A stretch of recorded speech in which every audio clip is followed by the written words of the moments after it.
The legendary Pokemon Mew and Mewtwo have been shrouded in mystery for nearly 30 years. Today on the podcast, we're going to be doing a deep dive on Mew and Mewtwo, their relationship with each other, as well as every single other mechanic in the Pokemon universe in regards to their in-world lore and origins on real-world playgrounds. And as we move into the future, how can these Pokemon play a role in future Pokemon games? I can't be the only one who wants a Pokemon Legends Mew game. We're also joined by lore keeper Toby today to break down all of the theories surrounding these Pokemon.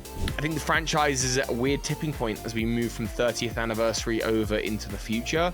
And I think they'll want to call back to their two most popular, original legendary Pokemon. I just think that's going to happen. Welcome back to Hidden Power. This is a Pokemon podcast. My name is DustyGogoat, and today I'm joined by TraderLumi. Hello.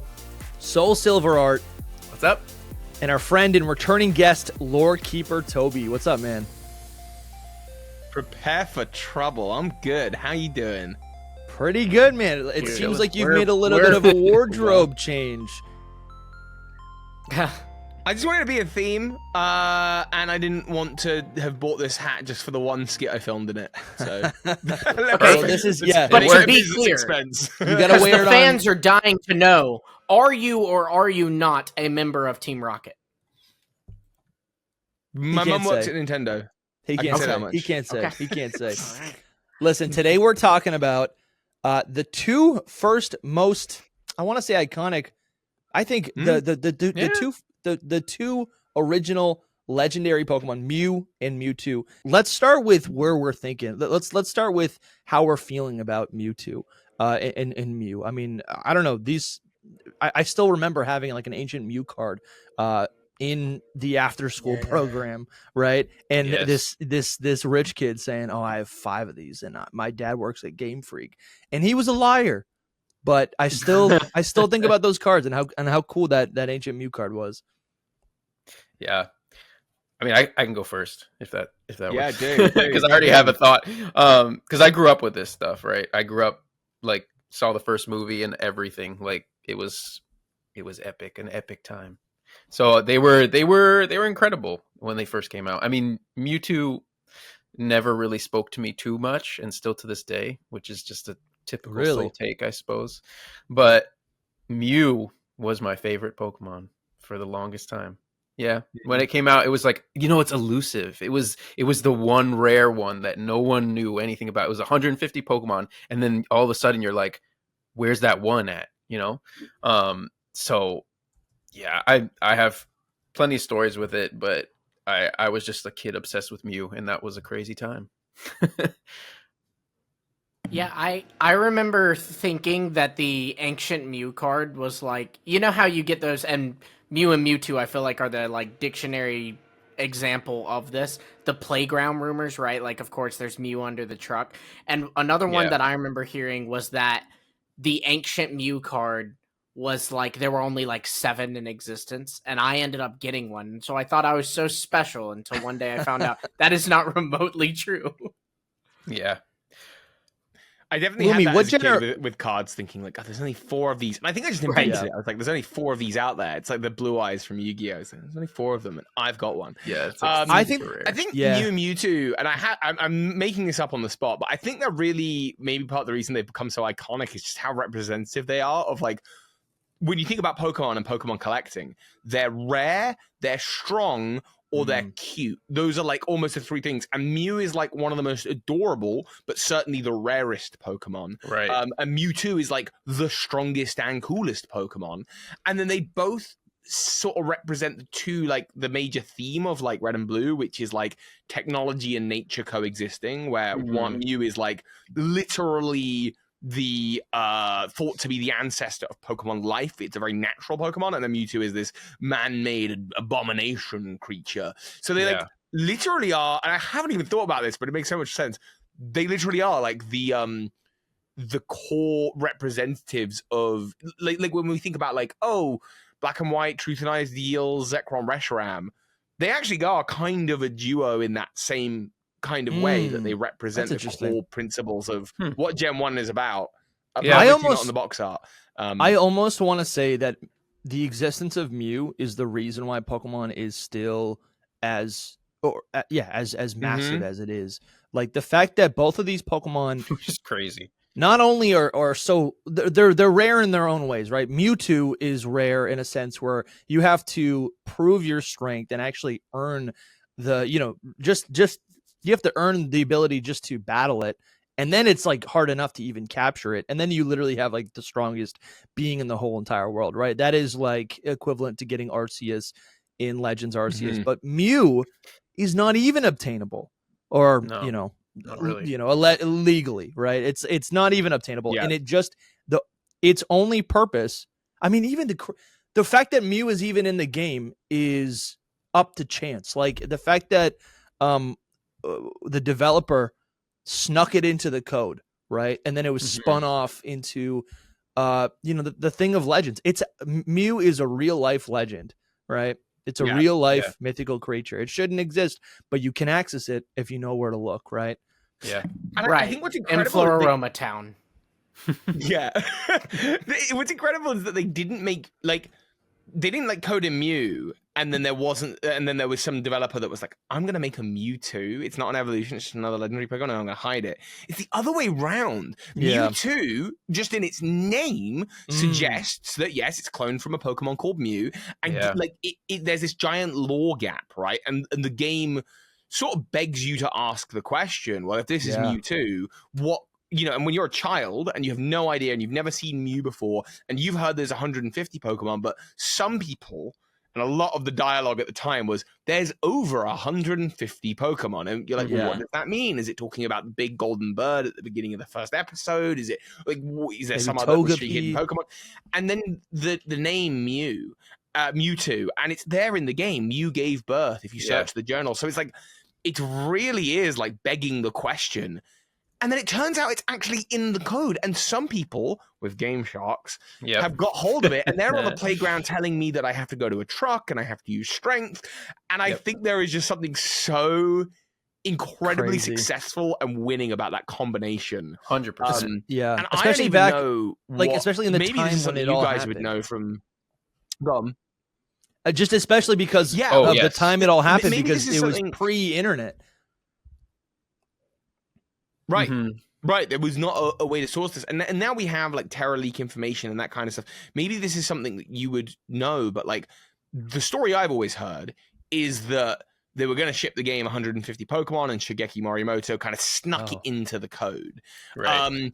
But they made the game with Mewtwo knowing that where it came from. So like, is that true? Do we know? Like, what is the sort of game origin rather than the lore origin? That's what we know. What you said, know. But I don't know if that's 100% accurate. I feel like someone like Dr. Lava would know the truth about the whole situation. But like, that's the community. I guess bottom line. You know what I mean? Story that's out there. Maybe it's a myth, but who knows? No, as far as we know, I wonder. There's a lot of Pokemon in Gym 1 that kind of imply the existence of another Pokemon, right? Like you have Kangaskhan has the baby Kangaskhan, and there was always that thing of like, they did it so much, and they still continue to do it. But this was like one of the few times where it actually was a thing. You know what I mean? Like they mention elephants and stuff, and it's like, but this is actually real. This is actually there, right? Yeah, I completely forget about the elephants mention. It's funny, like how much stuff. I mean, even in Mew's original journal, it says it's from Guyana, and now they've like that was retconned that to be a jungle, Yeah, I love that though. I love that it was from a specific place. So obviously, that's the Pokemon World version of it. But this conversation got me hyped for a second because I literally not because of like any theories or anything, but just. I haven't thought about this in so long, but I was like a Mew fanboy, and just like I was really being there. I was looking at Lumi's face and everything, being like, "Oh yeah, you can just find it wherever now." Like if you didn't grow up with this, it was a like magical moment for me. Like I would look at the pages because we didn't have the internet like we do now. I would buy every magazine possible that would have some way of getting Mew. I'm pretty sure. So like I played some of Red version, and it was my friends or my cousins, I forget. but I didn't buy a Pokemon game until yellow version because I was like, I need to get Mew in yellow version because I can't get Mew in red version or whatever. And I was like to the point of trying to like hack it in somehow, even though I was a child. You know what I mean? So it was just, it was a time. And if you weren't there, I kind of feel bad, but I feel bad for myself because I wasn't really there. I hope that the younger people like can grasp a little bit about how special this Pokemon was to the franchise in general. So how exactly did you, so I started, for context, I started playing Pokemon with Pokemon Fire Red and Leaf Green. And, at that time there was that like ticket you could get where you could go to the island and basically like play hide and seek to get Mew. Yeah. Was it accessible? Like, how did you get it before that? I think that was the first time that they actually did a distribution, if I remember correctly. I have a story. I have a legitimate Pokemon Yellow Mew from an event.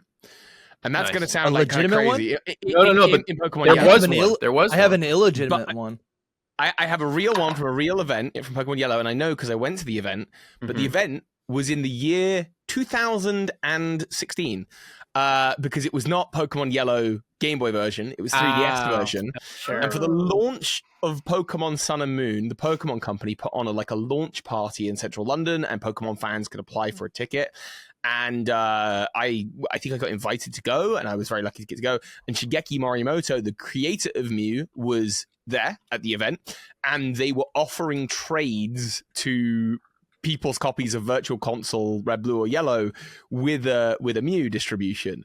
So I actually have a Mew from that distribution, and then there was all this question on when Pokemon Home came updated for Virtual Console, whether you'd be able to transfer the Mew, and you could. And of course, there was a special Z move for it in Sun and Moon, so Genesis Supernova. And so I've always that's probably my favorite Pokemon that I have is my Virtual Console legitimate event Mew. That is not going to roll around again anytime soon. I would have thought. No, that's insane. That's cool. That is insane. Wild. I was looking it up on Cerebi when while you were saying that. So the earliest one that I found is the one for Ruby, Sapphire, and Emerald. But I'm pretty sure that there was. So they didn't release it it was in the game, but you couldn't get it? I think they did in Japan, but I might be wrong about that. I see. This is the thing is this is all from my memory of when I was 11 years old. You know what I mean? So I'm just 90 years ago. Yeah. Yeah. No, but I vaguely remember, and this could be completely inaccurate, but I remember going to a Toys R Us and playing the card game or something, a distribution event, so that I could get Mew in Pokemon Yellow. Wow. And I don't know if that was just a hook that you could, get everyone into Toys R Us and they never give it to you. But you know what I mean? I don't know. It was a long time ago, and I feel like there was some kind of distribution that they did. It was just a free one, But they're also, you can't underestimate, for example, because quite common at the time were the Game Sharks, which were these plugins that go into the back of the Game Boy. Yes. You plug it, you put game in.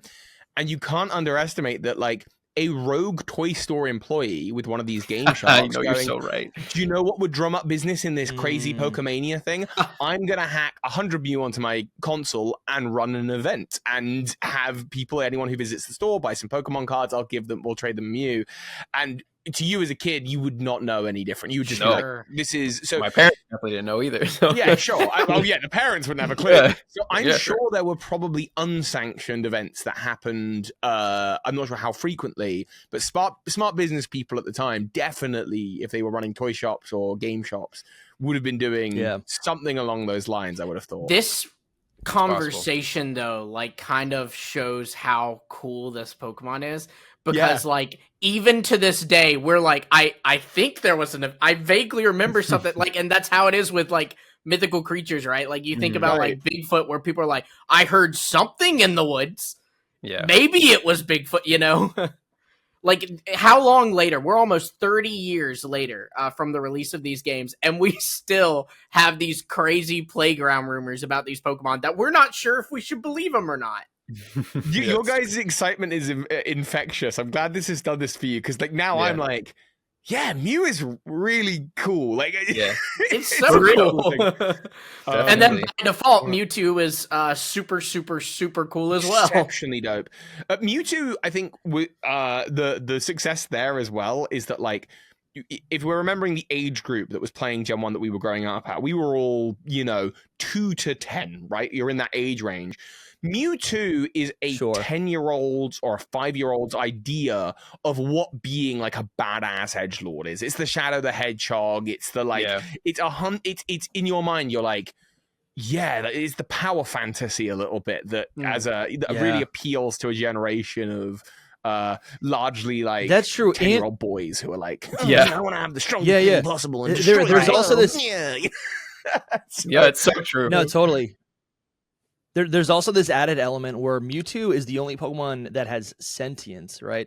It is aligned with human beings in that way. It's like the only Pokemon that is not just a pet or a monster, but it is more closely aligned with the trainer itself because of that intelligence. So I think that definitely gave it a different thing to itself as well. Yeah. It had a movie.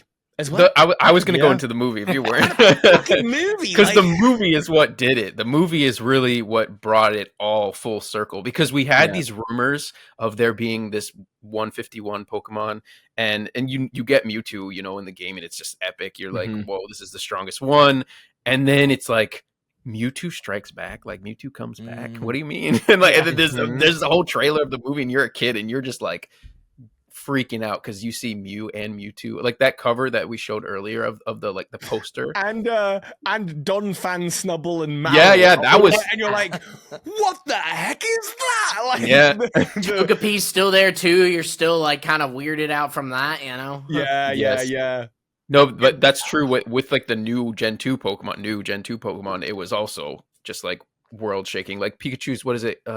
Vacation. Oh my gosh. Was it Vacation? Yeah. Summer Vacation, something like that. That was like, I have to get to the movie early so I can see that first, and then see the rest of it, because it would played before the movie played, and it was just Wait, when that came out, it came out in theaters. Yeah, in theaters. That's cool. That was the only place to see it. Did you guys? I didn't see it until VHS. Did you guys get to see it in the cinema? Oh yes. Yeah, I saw it. I wasn't alive. That's also where you could get the Mew card. You could get the Mew card, No. That's the interesting thing. The ancient Mew card is from the movie 2000. That's the promo you get for. You're right. There were promos. Wasn't there one? There was a different Mew card. Yeah, there was. There was a Pikachu card. There was a Mewtwo card. There was a couple. There was a Dragonite. Yeah. There was 4 promos, and I remember vividly that like watching like a Flintstones VHS, and it would be like there would be these giant graphics of the Electabuzz and the Mewtwo, and they would flip round, and you get like, go to see the Pokemon first movie live in theaters, and you'd be like, yes, get yourself the legendary Mewtwo and 4 other promo cards, and so real, so real. It was really hype as a kid. Absolutely. Yeah. No, I have one random question. Did they? Was it like in the Queen's English for you, or was it like the American version? I think it was pretty Americanized. I think my parents were like, it's American. These American cartoons. This American. That's what I thought too. Mewtwo, the first movie. What's the Queen's English? How do we? Oh, hello, la-di-da, Mewtwo. Get yourself one of the 4 promotional material trading cards. Exactly. Yeah, I figured it was just the American. They weren't going to spend any more money to be like, let's hire a British person to do this for me. So funny. I mean, this is insane. I didn't think we would reminisce this hard on Mewtwo, but I want to go back and play like yellow version now. Right, this is crazy. I'm glad we have. Do you guys have anything else to say before we move on?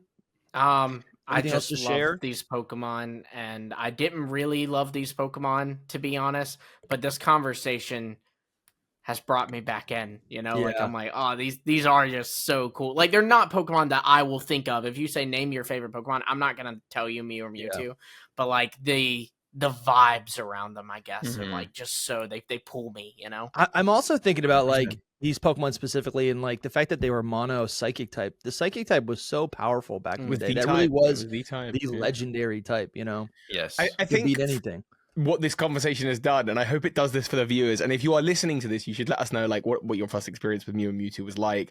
I think in the comments, I think what it's doing for me is it's like nowadays we've had so many legendary Pokemon, more powerful legendary Pokemon, mythical Pokemon with different forms and whatever. And you know, the difference between a Mew and a Jirachi and a Meloetta is like effectively negligible, apart from design. And so they struggle to stand out as much. And what this conversation is doing is reminding me exactly why these Pokemon were the GOATs in Gen 1. You know what I mean? True. Yeah, Mhm. absolutely. I agree 100%. Yeah, and even I mean even now they continue to be, because I remember like feeling these things that y'all talking about, feeling about them in Gen 1 and Gen 3 when, you know, I'm playing through those games, and like, you know, think they're that was on constantly purpose. I think that was on purpose by yeah, Game Freak with to do the that. And I think remakes for Gen 1 it's too. worth noting that they've done a good job of continuing to hold the prestige of these Pokemon. If you remember the April Fool's day pre-Pokemon Go, you know, Google Maps, and Mew is like 151. Pokemon Go itself being the first time you're able to catch Mew in Pokemon Go after many missions, and Mewtwo has continued to hold a pretty significant place within the games for the most part. I think there's a couple games like Dynamax Lair Mewtwo. It's like, okay, it feels less special. But, for the most part, they've done a really good job of keeping that mythos alive, which is nice for them. Yeah, and even like throughout the other parts of the franchise too, like you know, I guess we'll get into it a little bit more, but you know, Pokken has this Shadow Mewtwo, and then we have the anime is constantly like kind of revisiting these Pokemon, like a whole part of the Gen 8 anime, Pokemon Journeys, a whole part of its arc was there's a kid wanting to get Mew. They've done, you know, the Lucario and the Mystery of Mew in Gen 3, like end of Gen 3, another movie about it. Mewtwo was in that Smash random Brothers. Genesect movie, you know? Yep. Oh yeah, Mewtwo and Smash too. Yo, now that we've got ZA set in present day, we could totally get Pokemon Legends Mewtwo. Oh yeah. Yeah, we need I it. haven't even thought about that. That's totally come on. Oh, the table. Let's talk about that at the end. That. I love that. That's crazy. We'll open up too many tangents. Keep us focused, Dusty. Real quick, we want to thank our sponsors. Lumi, hit it. Let's do the Poke Rap. We've got so many sponsors. This gets bigger and bigger each week, and we thank y'all so much for that. We want to give a special shout out to our mythical tier supporters. We have Ryan Amphosinus, Coronet Highlander, Chris, Adam Gibson, Tyler Low 15, J Moss, Doom Typhlosion, Case, Astro Tempest, Shiny, Sully the Skeleton, Nerdy Seb, Hana's Dad, Travis Mashburn, Normal Guy, NMT Arts, Gray Williams, Ball Guy Leaks, Travis Edwards, Northender, and the Pokey Kiddo 1. We want to give a shout out to our Arceus tier members, SEH, Art Gold, and Red or Carson K, and a mega evolved shout out to our Game Freak Inc. level members, Young Smokey, Bramtastic, and Common Dub. Thank you all so much. Insane. Oh, holy. So many people. Holy Miltank. What the Holy Miltank. Holy what Miltank. the what the frog? What the Krogan? What the frog? Frog? What the Frogadier, man? Thank you guys Awesome. for all your continued you. support.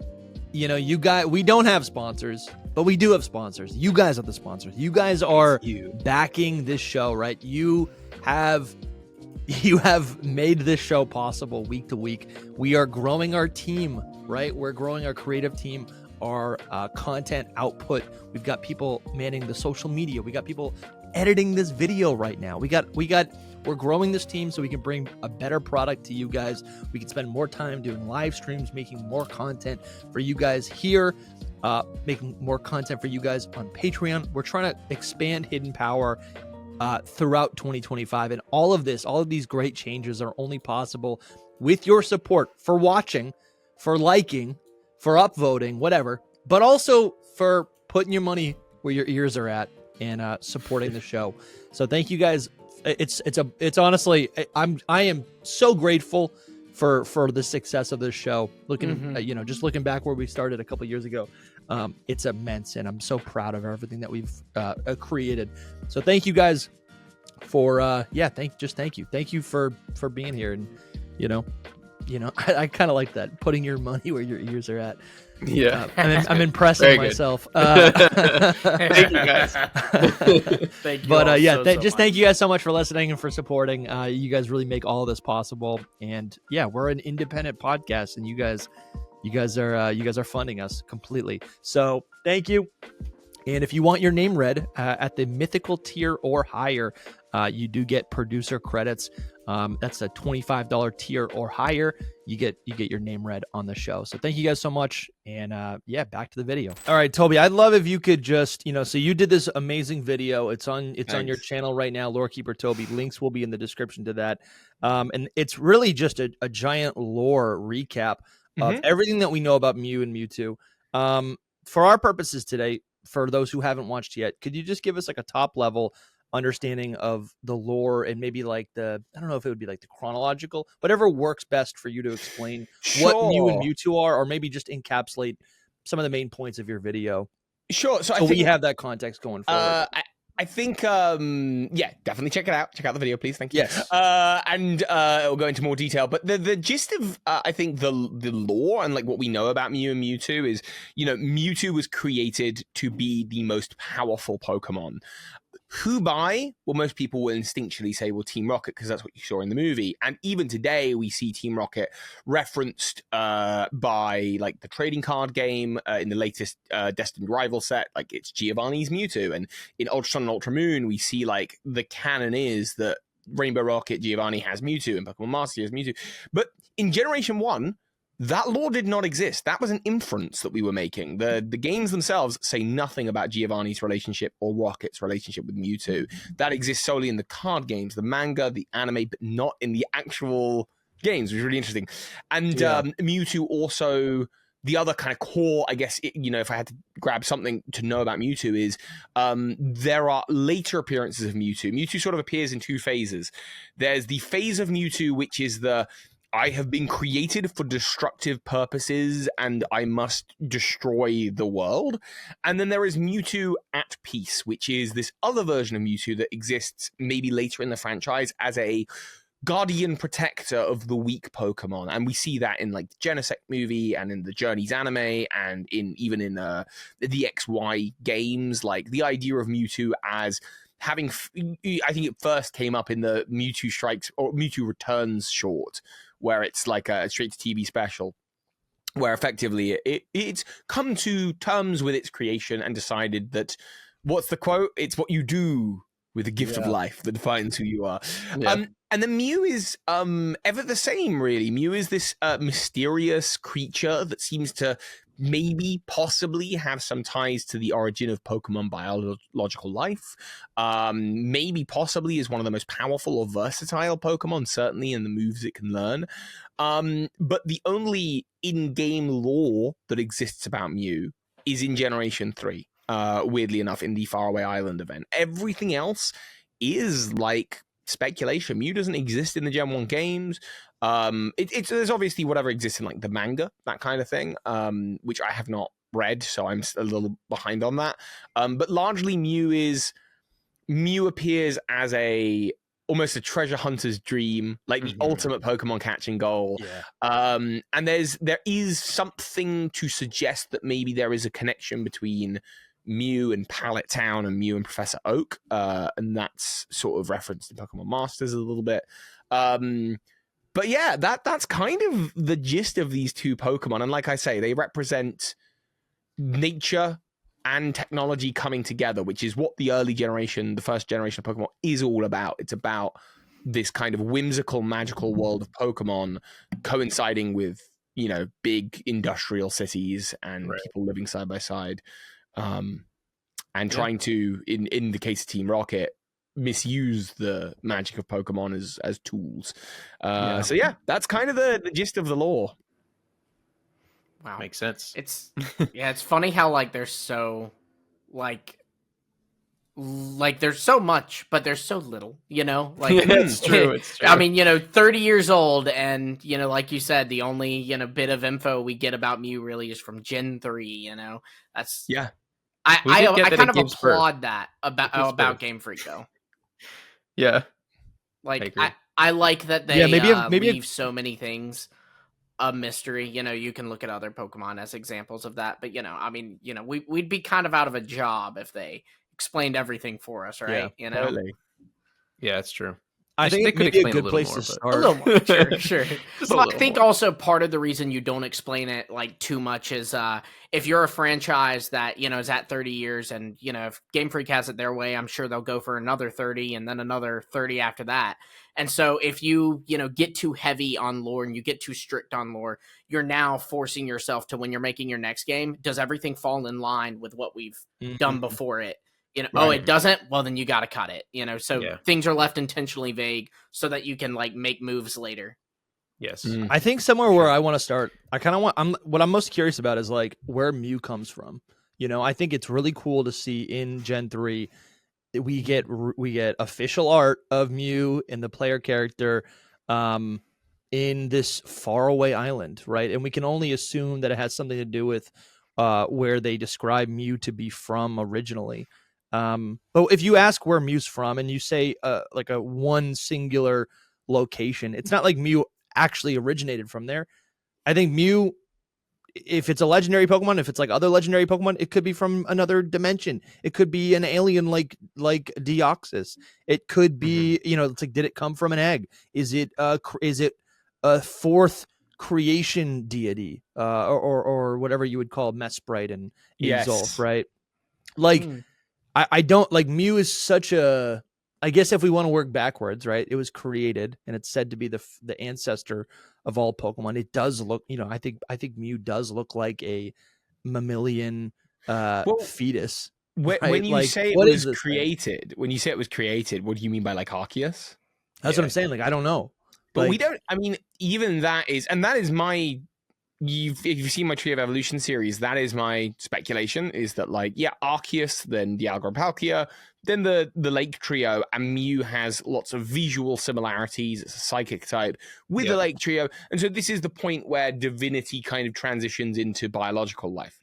But even that is complete speculation, not supported by basically anything in the game other than the visual look of the Pokemon. Yeah. And for all we know, Arceus is not the creator of the world, it's the creator of Sinnoh.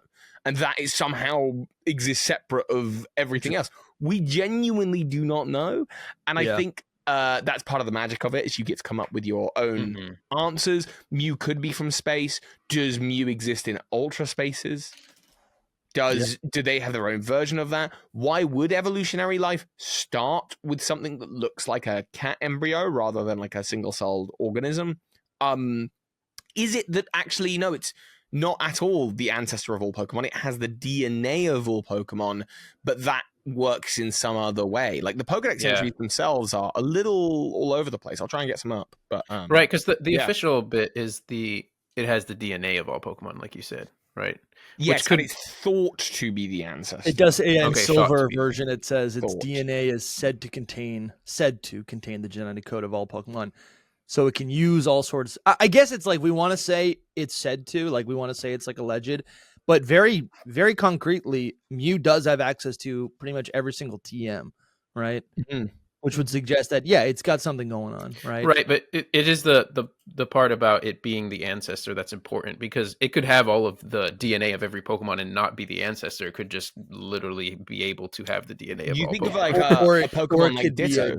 Ditto clone, exactly. Well, and even Ditto, like it's kind of got this weird connection with all Pokemon, because while it may not necessarily have the DNA from all of them, it is like compatible as a breeding partner with all of them. So like there's definitely something. It's not just transform doesn't just make them look like and able to use the other move. There's like a DNA change there, So like there's I've heard two different arguments for this. The common one, of course, is that Ditto is a failed Mew clone, and that makes sense because it's in the Cinnabar Mansion and that kind of thing. But the other argument is that no, that it's not a failed Mew clone. That's not it at all. But Ditto is like a closer version of like what Mew used to look like. I can't remember quite who came up with this, but like, for example, you can find Ditto through the Ruin Maniac's tunnel in Hoenn, which has been locked off for thousands of years. So that suggests it's not a new creation. And actually, when you look at the places that Ditto is found, it's found in the Great Chasm. That has a connection to space. Bimeteor falls in that instance. That's also got connections to space. I think there's a couple of other areas. Like I want to say maybe it's on one of the mountaintops in Alola, which has the observatory. I'm not sure about that, so don't hold me to that. But the idea is that there's this idea that actually, maybe thousands of years ago, millions of years ago, it was Ditto. Right, cool. Maybe it was Ditto crash landed and became the ancestor of all Pokemon, and makes a little bit more sense given its form, and that Mew is just like a modern day evolution of that. Like it's not like they're closely related, but they're not. I like that theory. It's actually the other way around. I like that theory. I didn't realize till now, because I looked up like where Ditto can be found. I didn't realize till now that not only is it found in the Pokemon Mansion, but then also in Cerulean Cave. So it's just like, oh man, I never realized he was in Cerulean Cave too. Which of which mountain is Cerulean Cave attached to? Oh yeah, Mount Moon. Sure. Mount Moon. So I was thinking like the connections to Mewtwo too, but yeah. Yes. Well, yeah, and then of course that's where Mewtwo goes, and then that sort of implies. There's another theory there. There's another implication that Team Rocket are looking for fossils in Mount Moon. They've got grunts on the Nugget Bridge. They're looking for the Dig TM. The reason is they're trying to look for fossils of Mew, and that's why Mewtwo potentially returns to the Cerulean Cave, is because it's like, oh, I don't know why, but I know this is home. It's like a natural, like a creature returning to its spawning point, Yeah, that's honestly really fun. I've always loved those theories that like everything Team Rocket's doing is not just like some stupid little thing that some burglars are doing, but like there's like a greater purpose, like the thing where they're trying to get the Sylph Scope so that they can get a ghost type, so that they can beat a psychic type. Like all of that always really fascinated me with Gen 1. I was talking to you guys know Adept Charon, right? Yeah. Mm-hmm. So wonderful guy, and we were having a lovely natter a couple of weeks ago about what is and isn't canon.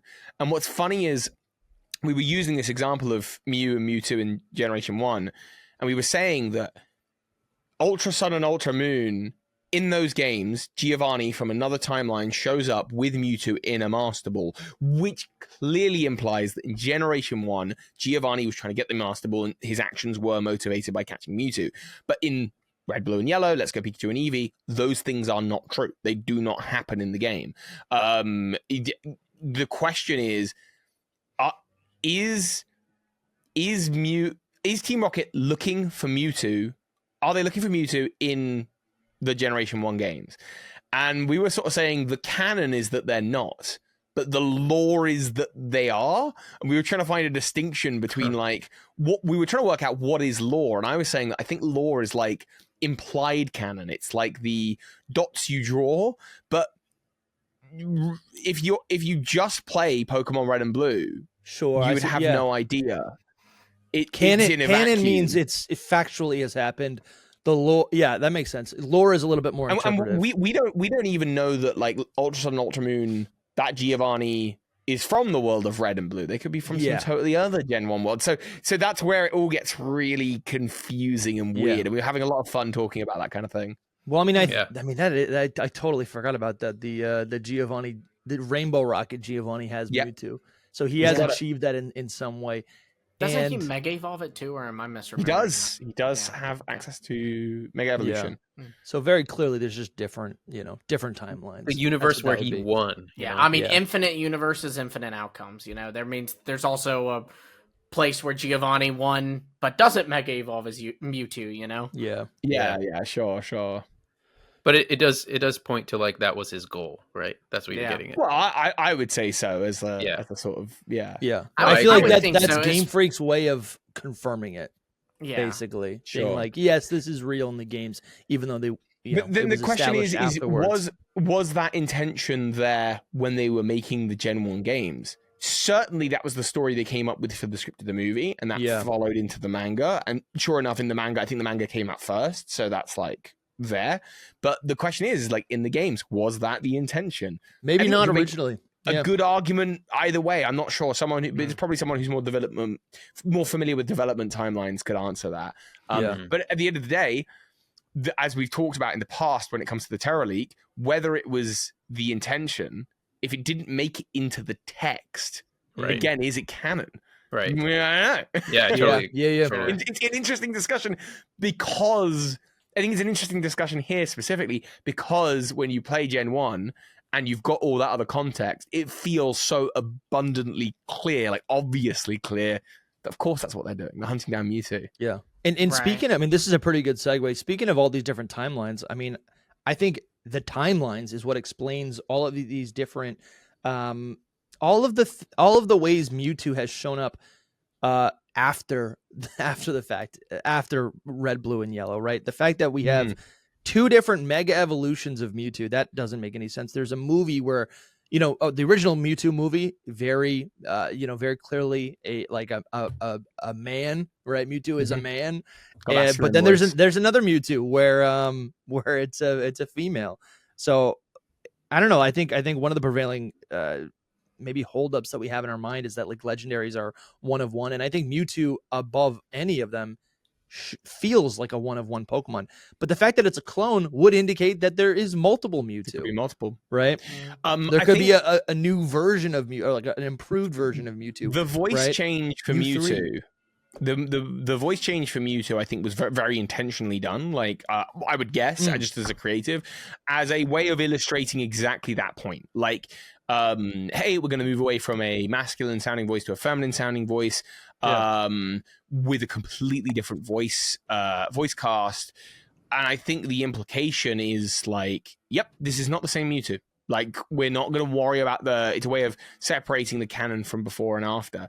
And yet this Mewtwo, as maybe all Mewtwo do in the world of Pokemon, seems to have gone on the same kind of self-discovery journey. I'm an abomination, but it's okay. I can help people at least, They all seem to do that.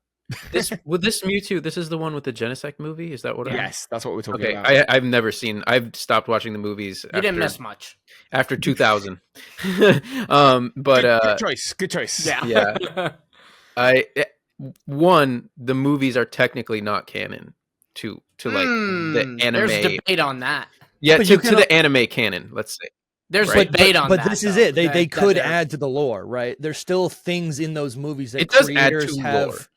Yes, exactly. So to the greater. I'm feeling like I want to watch all the movies.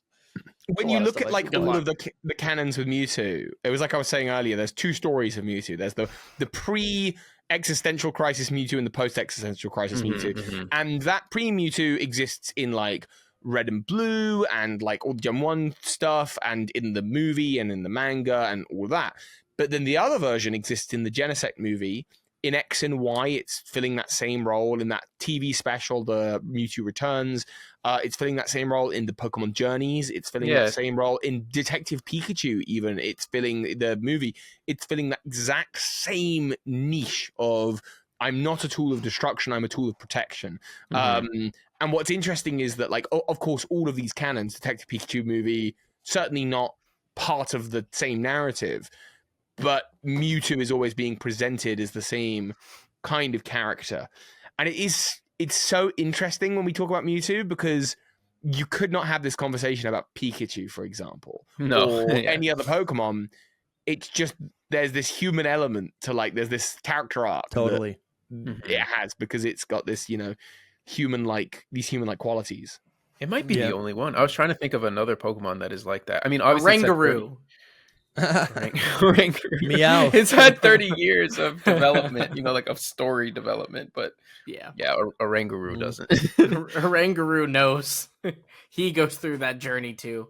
No, I think that is like the interesting thing about Mewtwo, like you said, that they just always are kind of going through that exact art. And I guess it's interesting too, because there's other Pokemon that are created, and I think it illustrates your point that Mewtwo is so much more intelligent, because like Porygon isn't trying to figure out who he is, even Type Null and Silvally, like that's another legendary Pokemon that was created, and even he, like, we don't really see that arc of him trying to figure out who he is. I would say it's the most like sentient Pokemon in the sense.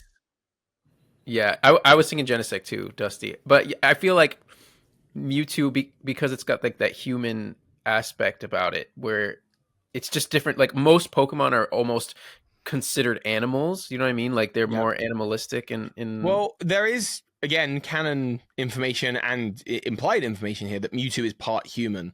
Right. So in the manga, you use DNA from Blaine to create Mewtwo. That's in crazy. The Japanese first movie Prelude, there is this idea of like Fuji's daughter's DNA, because Fuji was doing the cloning project in an attempt to resurrect his lost daughter.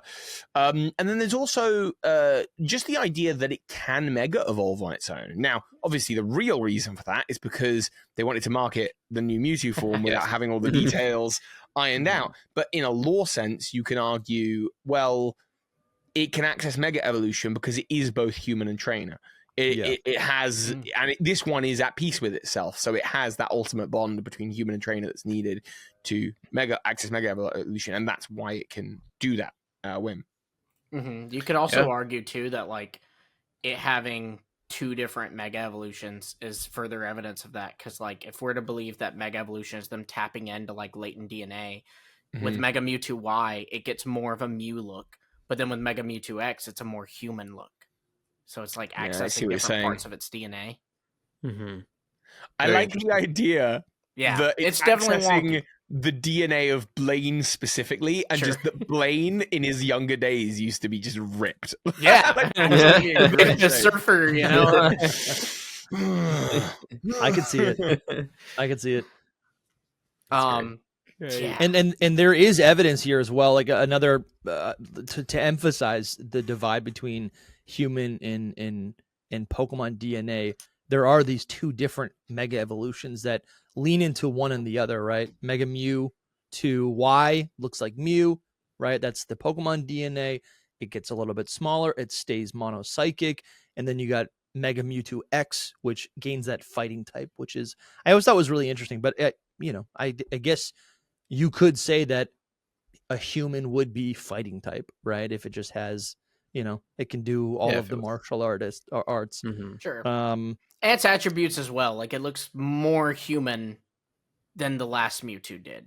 Yeah. Absolutely. Like the base form.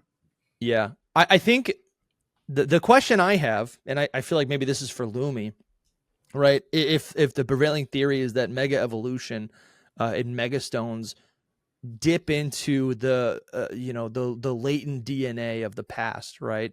If it kind of pulls out ancient DNA out of a Pokemon to allow the Pokemon to reach higher power levels, how would this work with Mewtwo?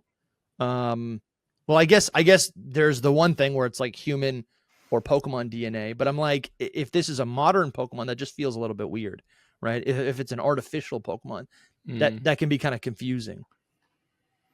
Yeah. I think kind of like what Toby said, where like, the argument that since it's got the human and potentially the human and Pokemon DNA in it, it's both human, and that's one thing. There is, you could also say like the psychic type's just like a super mysterious type, right? Like it could, just be able to like transcend beyond itself to do something other Pokemon can't do, which is more believable for a psychic type than say if it was a normal or an electric type or something, right? And then also, I guess you could argue, if you wanted to, this was like pure speculation, it's not based in anything concrete, but you could say if they're creating Mewtwo to be the ultimate Pokemon, they might have coded Mewtwo while creating it to be able to Mega Evolve, because then it's even stronger. So I think there is something to that, which is that for me, the mysterious part isn't the fact that it has a Mega Evolution form. For me, the weird part is that it has Mega Evolution stones. That's like the odd thing. Yeah. Because I think the idea is that any Pokemon could Mega Evolve. It's just we don't have the Mega Stones for them. And hopefully we'll get a bunch more in ZA. But I think for Mewtwo in particular, it doesn't just have one, it has two. And these stones were maybe created by meteorites, maybe created by irradiated evolution stones. The lore is a little bit all over the place. What we see in Pokemon Origins, I think, gives us the best answer, which is Mr. Fuji, who is Dr. Fuji from the Team Rocket Project, who lives in Lavender Town, kindly old man Fuji, who Team Rocket visit in the game as well. They abduct him in the Lavender Town Tower, so it makes sense because there's like connections there. But they in Pokemon Origins, he presents a box to Red, with a Keystone and with Mega Charizard X, the only other Pokemon with 2 Mega Evolutions. The idea being that they experimented with artificial Mega Stones at some point or another, perhaps for the sake of this Mewtwo project. And the final thing that kind of like nails that in is that it is a Mega Stone for Charizard X. Well, why would they have an artificial stone for Charizard X? Well, this is Fuji, and they experimented on Cinnabar Island, which is the home of Blaine, and there's this connection between Blaine and Fuji. It's the fire-type gym, so that kind of gives you your answer there. Like, that's why they were experimenting with that. And Which clearly, is pretty close to Charizard X Pallet feels like the more unnatural one. Yeah. No, that's really cool. That's a fun theory. It's makes sense too that, like, you know, that could be an experiment that could be done, like, to create Megastones, because if you know the ultimate weapon was able to create some Megastones, you probably could like try your best to replicate a smaller scale version of that in a lab to try to create more, you know, which we kind of saw a similar thing happen in Oris with like the meteorite kind of gradually becoming like a Megastone in itself. Yeah.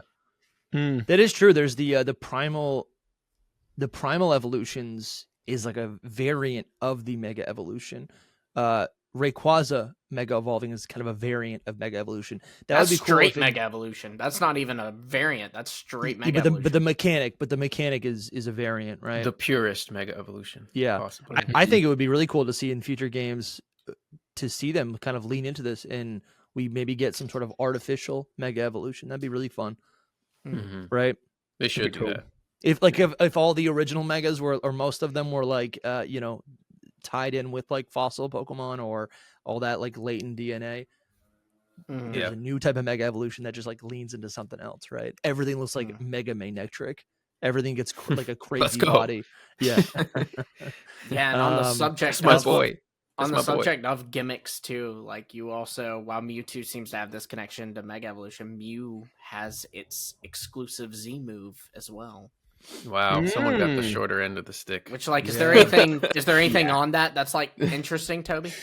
No, it looks cool in game. It's got a cool name, Genesis Supernova. It's very cool. But what does it do? I forget. So it, like, if I remember rightly, it creates like maybe even an infinity symbol. I'm not sure, out of psychic orbs, or a giant circle out of psychic orbs, and it kind of spins around and it creates a supernova. So the words there, you know, Genesis beginning, supernova is connected to the stars, which kind of connects it to Necrozma. So I don't know, the first star. I don't know. Like, what does that tell us? Yeah. Well, yeah. Not a whole lot, honestly, at this point in time. It looks like it sets up psychic terrain, and it is a power up for when Mew uses psychic.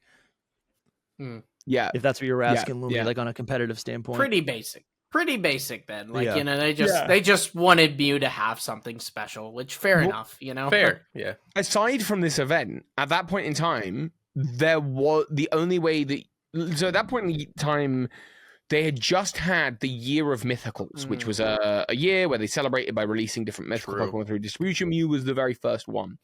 And so you either had Mew from that event, you got Mew from the event I went to, which in the grand scheme of like the millions of Pokemon fans out there was only several hundred people big, or you had Mew illegitimately. Those were your options. Unless you were somehow carrying one from like the Faraway Island event or something like that.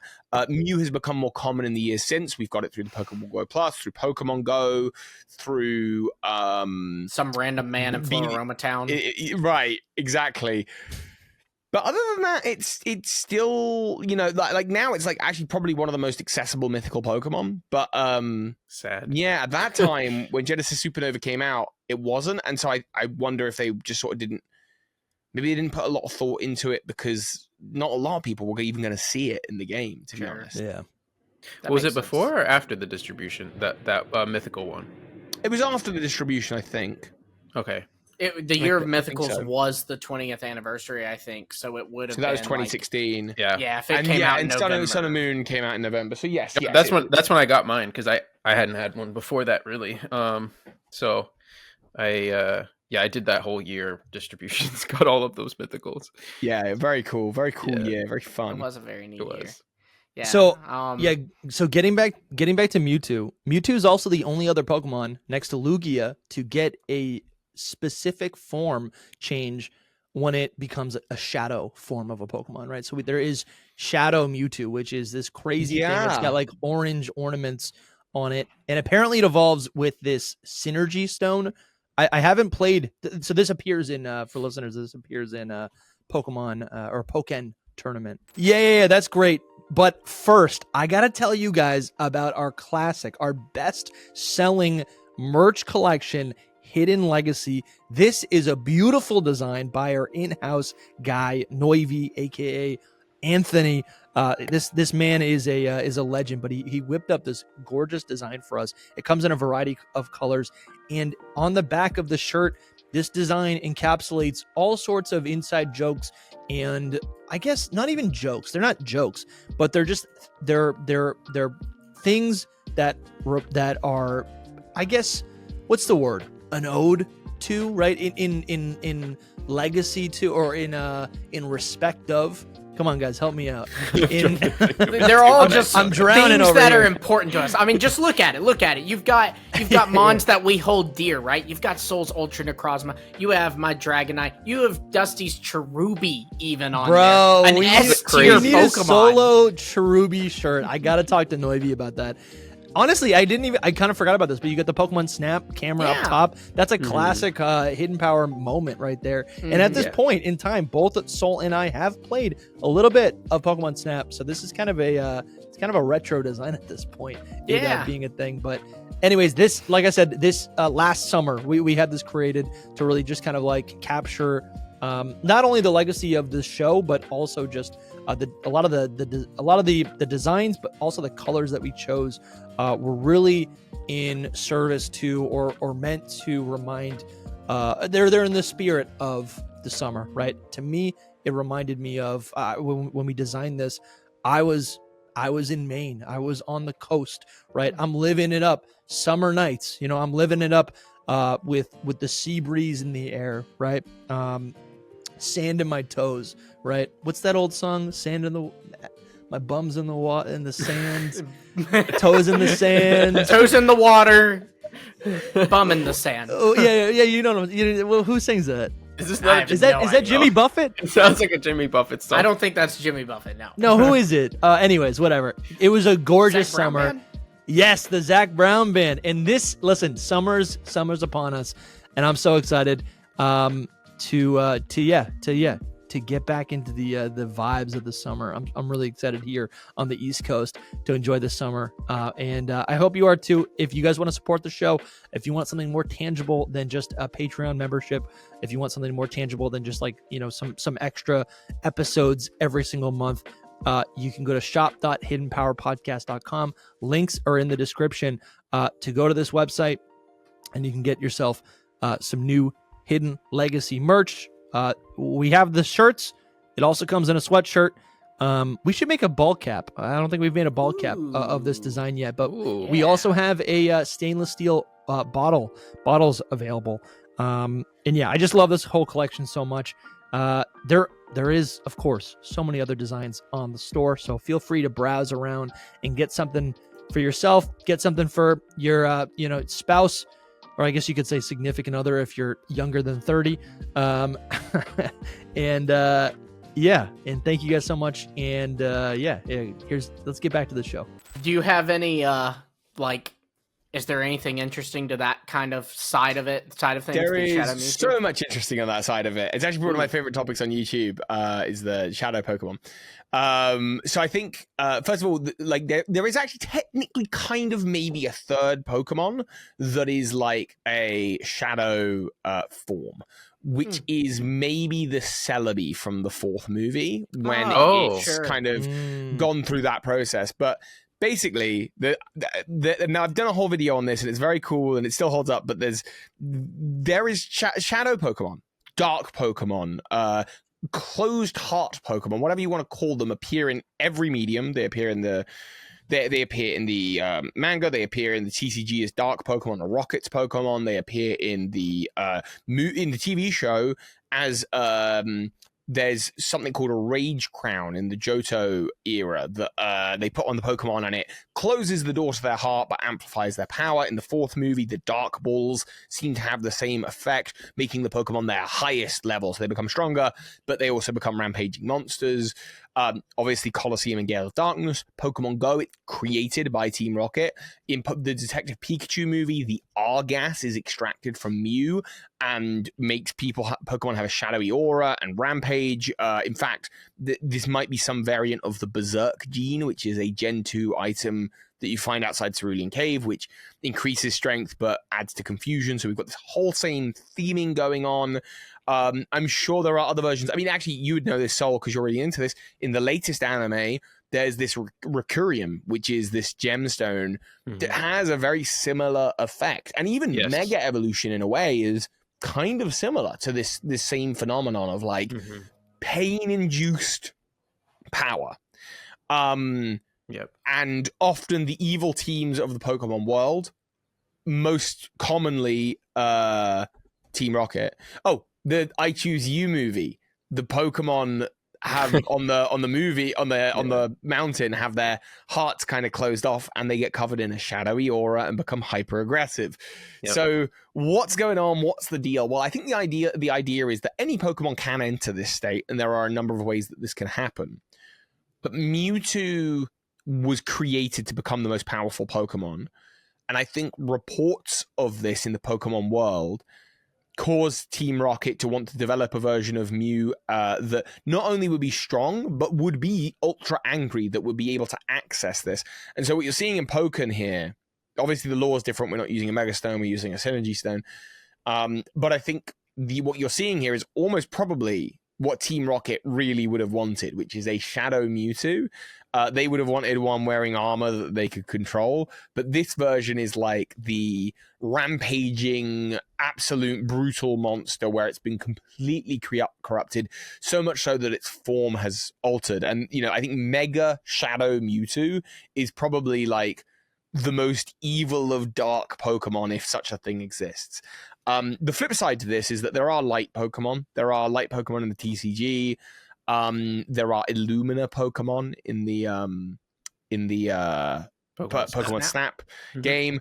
And I think probably like Battle Bond Greninja is what I've concluded is probably like the closest thing to like a Pokemon that can access new heights of strength, but through the much harder job of like friendship and bondship.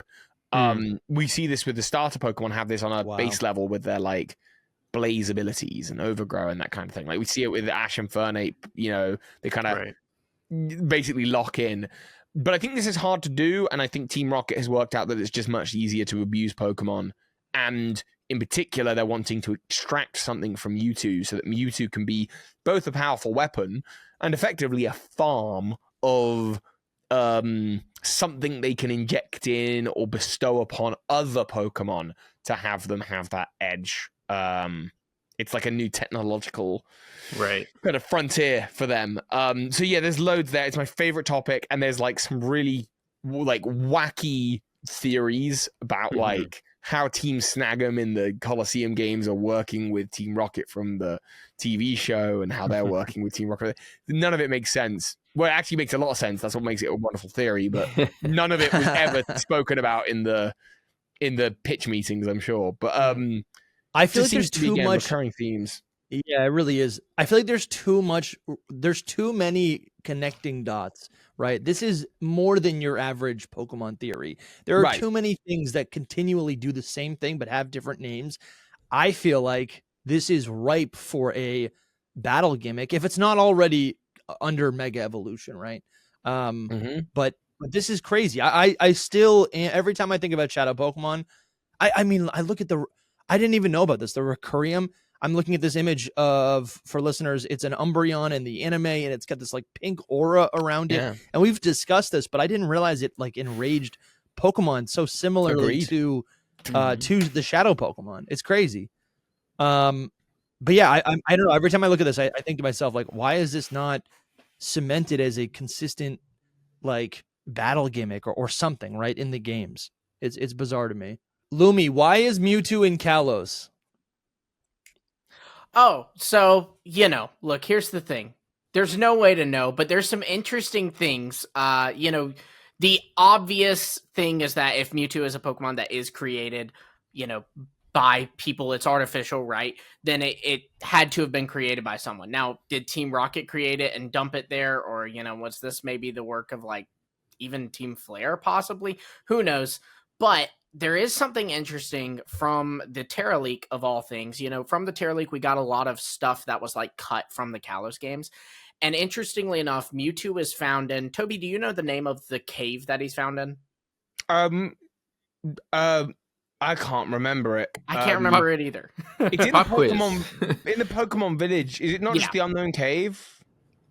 Mysterious dungeon, something like that. Something like that. Yeah, it's in those lines. Yeah, well, anyways, he's found there, and it's situated in the Pokemon Village. And the Pokemon Village, that's always been fascinating to me, because, like, it's called the Pokemon Village. But to be honest, it's, like, there's flowers, there's some people, you can find wild Pokemon there. It's not, like, I don't know, it is not what the name Pokemon Village invokes, right? Sure. But interestingly, in the Terra Leak, we see that this village was actually supposed to originally be a village of Ditto people. And what I mean by that was that it was supposed to be people in the village, but they were actually not people, and they were instead the Pokemon Ditto. And they were going to be people that, like, you've seen throughout your journey, like gym leaders and stuff, but they were all supposed to have, like, a disturbed face. It didn't say, like, what this face would be, but, like, basically something to let you know, oh, this isn't Grant, this is, like, just, really messed up Ditto that's, like, But yeah, so that interests me, because when you combine that with the fact that you have Ditto in the Cinnabar Island over in the Kanto region, and you have him in the Cerulean Cave, and you have all these connections between Ditto and Mew, the fact that, like, the village where you find Mewtwo was supposed to be a village of Ditto, the way I read that is, like, this is a dumping ground for a lab. This village, like, they dumped their experiments here, and wow, I mean, that's cool. It's scrapped, so it's not the case. It's like one of those things where we were talking about, like, canon and implied lore. You kind of can't count this, right? Because it's not in the final. But you do understand a bit of where their heads were at with it. Sure. So and it's interesting that they were going to commit to, because at that time, like, the idea of Ditto pretending to be a person, I think it only come up in the anime. And at that point, like, and still now, there are many early Gen 1 anime ideas that sort of exist there and there only. That, like, Crystal Onyx is like a classic, like, Pink Islands and, the Pink Butterfree and all the rest of it. That stuff exists, but it exists within anime lore, and those early seasons in particular have a couple of little quirks like that don't come up later. And Ditto transforming into people was one of them. And actually, I don't think that came in properly, like, officially until Ultra Sun and Ultra Moon, or Sun and Moon, where there's like a side quest about some criminal Ditto that are pretending to be people, and that you can battle human Dittos that all send out Ditto or something like that. So it's interesting that might have been a follow-on from the planned development of this Ditto town. Yeah, but it was always interesting to me just that they almost did a little Ditto town, which is, and again, it being in the same area where you find Mewtwo, like, Game Freak keeps making an effort to connect Ditto to the same area that Mew or Mewtwo's connected to, and, like, it can't be a coincidence, right? I don't think it is. I think there is something there. Like, I think there is a story that is implied, like, it has been since the beginning, but I don't think we're ever going to get an answer to it. I think just, again, much as, like, Mewtwo always has one of these two archetypes and, that kind of thing, Ditto's is that it is maybe from space, maybe ancient, maybe connected to these Pokemon, and it'll always be that way, It's also, now that I think about it too, like, Ditto's kind of, not as much, I feel like, but it's kind of been connected to, like, Meltan and Melmetal as well. A lot of fan speculation. So it's interesting that, like, Ditto's just getting tied to the mythicals. I feel like that was just fan speculation. It's not 100% fan speculation. They the connections are that, for one, when Meltan was released on Pokemon Go, it started with, I mean, we all remember this, right? We thought Game Freak had, like, messed up and that's what I'm dropped saying. Pokemon in. Yeah. early. We but thought what its was, goo like was the tease Ditto. Meltan. Right, yeah, like Right, that's the thing. You would see Wild Meltan, you would click on it, and then you would run into a Wild Ditto instead. And then also, like, again, this is where we get into, like, it's cut, so we probably can't really consider it as much, but Ditto had a planned evolution in Gen 2 that was a Metal Code evolution. And so it is like, they're tying it to the, you know? There's a further final bit here, which is that Meltan and Melmetal were obviously released for the first time in the video games in Pokemon Let's Go Pikachu and Eevee, in which you encounter their master trainers, I believe, in Cinnabar Mansion, alongside those for Mew and Mewtwo. So there's like a further little connection there, and something Volcano Island, Mercury, something, I don't know. Meltan is truly the closest in terms of like the impact a mythical Pokemon has had on the franchise since Mew, honestly. Like, I think there's definitely some weird connection there in that family of Pokemon. It's true. And I think part of the reason for that could be because Meltan's another Pokemon that's like completely a mystery, right? Like it's to this day listed as like an unknown. Like, I don't know if you saw, Toby, but like they're dropping the Alola sitting cuties soon. And like Meltan's not in that lineup. And so it's like, when will they release Meltan? They've made like a point to make it this. It's gonna be just like the Shiny Rayquaza. I spoke to Sarah B. Joe about this. I was like, when are they gonna do that? And he was just like, probably it's just like a solo drop. They'll just be like, by the way, here's Seating Cutie, Meltan and Melmetal, which is so cool that they're still committed to this. Right. I hope we don't see the region. I hope that, like, for whatever we never ever get it, that it's always listed as unknown. In fact, I hope that we get a couple more Pokemon that end up entering this unknown zone. I think that'd be really, really fun. That happens, if you think about the same unknown region. And also too, like, if you think about it, that's Mew, right? Like, it's listed as Kanto, but it's not from Kanto. To be honest, you could reclassify almost every mythical Pokemon into that same zone. There are some that feel very tied to their region. I would say Jirachi and Deoxys and Hoenn. I would say, obviously, Arceus and Sinnoh. I would say, Diancie and Kalos feel like they're intrinsic. And Unova. You know, because it feels very Team Plasma almost in its creation. I think there's a story there. Zarude feels South American. Zarude could be anywhere. Zeraora might as well be region unknown. Marshadow might as well be region unknown. Like, and I actually think that should become like a subcategory of Pokemon. I think that'd be such a cool idea. Yeah. Now I'm getting really excited about that. That's fun. Yeah. I mean, there's other Pokemon as well, not just the mythicals, right? There are Yeah. Pokemon that are listed to come from other places. Right, like that we still don't know where Corphish is from. Like, we can at least assume that Caparaja and Yungoos are from an unknown India region. We don't know where Corphish is from. If all the mythical Pokemon were listed as region unknown, I think there would be a whole category of theory videos on YouTube, probably on my channel, of trying to work out where they all belong. Like, and just things like, okay, where does Marshadow belong? Like, actually, where could it belong? Sure. The would be such an interesting world. dialogue, you know? I was going to say, when we talk about shadow Pokemon, there is actually, you've just reminded me with the distortion world, there is another shadow Pokemon that has a shadow form, which is Shadow Giratina in Brilliant Diamond and Shining Pearl. Yeah. But I don't think it's the same thing. Yeah, wow, I think dude. got that feels No, it's not. like a totally different phenomenon. It's like the echo forms in Legend of Zelda. Echoes of Wisdom. Yeah. Okay. It's like its own thing entirely. But Sure. Yeah, no, it could be related. I completely forgot that existed. I've, I erased think most Brilliant people Diamond have. and Shining Pearl from my mind. Yeah, that is interesting. You mentioned in your video about a potential connection between Mewtwo and Mew and another Pokemon that is not a legendary and not a mythical, but in fact a paradox Pokemon. Can you give us a little bit on that?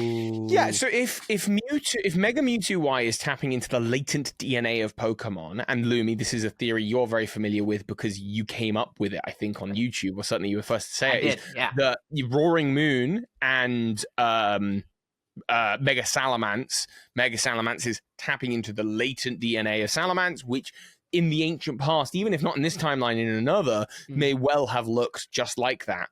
Okay, so what did Mew look like in the ancient past, and what are we seeing in Mega Mewtwo Y's design? You get that head tail, and so there's this idea that Screamtail, which has the same sort of design ideas, could that be some early relation to Mew? And then you go, okay, in the Gen 1 games, and I remember this quite clearly, there was sort of this subcategory of like pink space fairy Pokemon that were just sort of like Jigglypuff, Clefairy, Mew, maybe Togepi. It was obviously, that was in Gen 2, and like possibly Chansey were just like thought of as this, like they sort of seem to be their own like little group. And I think nowadays, like the Clefairy is from space, Jigglypuff is related to Clefairy, the Moonstone, Mount Moon, Cerulean Cave, some connection is here. There is some story happening.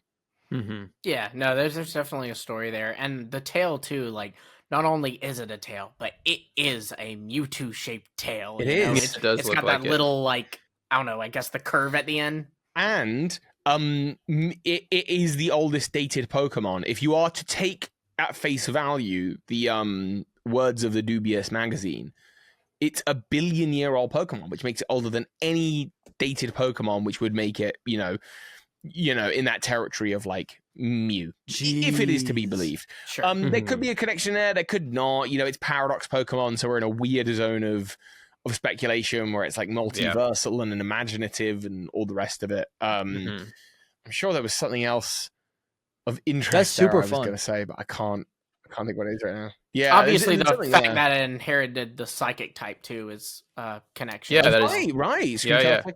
Yeah. I love That's a these. big one. Yeah, Paradox Pokemon, Ultra Beast. I love these like new archetype of legendary Pokemon. Right, it's so cool to me, and I feel like it does call back to the days of on the playground with Mew and Mewtwo. So it's great to see some sort of connection there. Which is why we need that unknown region category. Yes. Yeah. Do.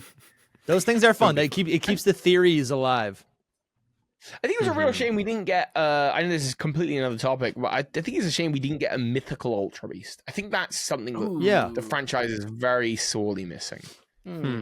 Mythical Paradox. That's a good too. point. Or a Paradox that evolves. They gave us the Ultra Beast that evolves. Yeah. Never gave us a Paradox that does. Right. Just gonna. Those are things that will happen in the future. How I could put money on it. Yeah, in 2042 when we Poiple get our kinda felt Legends like that. Paldea. Yeah.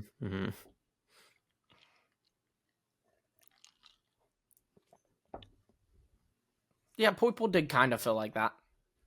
But it, it's still like isn't. I mean, technically, it's more starter than it is mythical. Yeah, that's what the Yeah, I lore think it stated was. to be a starter. But Starter. it reminded me Right, of that. like in its Yeah. planet. Yeah, no, it's definitely close to Which it. you could keep going on down this bunny trail and be like, our starter is kind of legendary. You know what I mean? Because it's like they're more rare than other Pokemon. But yeah. Oh, I saw a video. This is not mine, and I credit the person. I believe I cover this in my video, and I credit the person. And if not, I'm really sorry because I might be about to steal the theory and not credit because I can't remember who it is. But some other YouTuber who's wonderful said, as an explanation to why Mewtwo has the tail on its head and why Mew has such a long tail and Mewtwo has a long tail is because the way that we think, like, messages are connected to the body through the spinal cord, and so the implication is that they're powerful psychic Pokemon because they have effectively a really long brain that's the spinal cord, like all the way that's it connects cool. to everything is like running from head to tail, and now it's like as Mega Mewtwo Y, it's just shifted it off of the body, and that's kind of what's going on there. I love that. But the That's really long cool. tails help with like just having more like pathways between the body and the mind, which is like an interesting idea. It's a really cool. That is Huh. that's really cool. Something I Yeah. didn't even notice is that Shadow Mewtwo in Pokken can enter its Mewtwo X form. It's a Mega Mewtwo X form. Yep. Yeah. Did we talk about that? That's bizarre. Yeah, we a touched on little it. bit. I think that's okay. what Team Rocket would want more than anything in the world is like a mega shadow Mewtwo. Yeah, I Crazy. think is like that's the dream for them. In armor would be like what they'd want. yeah. Mhm. So looking forward, how do we think Mewtwo is going to be used in the future? Like, where do we think Mewtwo is going to show up next? You know, could we ever get a Mew 3? Could we get another Mega Mewtwo Z? Right? What are we thinking?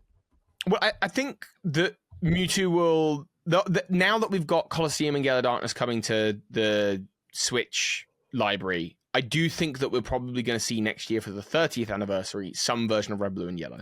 So I think in the near future, that will be Mewtwo's role. I don't think we're going to see Mewtwo take a big role in like Generation 10 necessarily. It's probably not going to get a third Mega Evolution. I think that's not going to happen in ZA.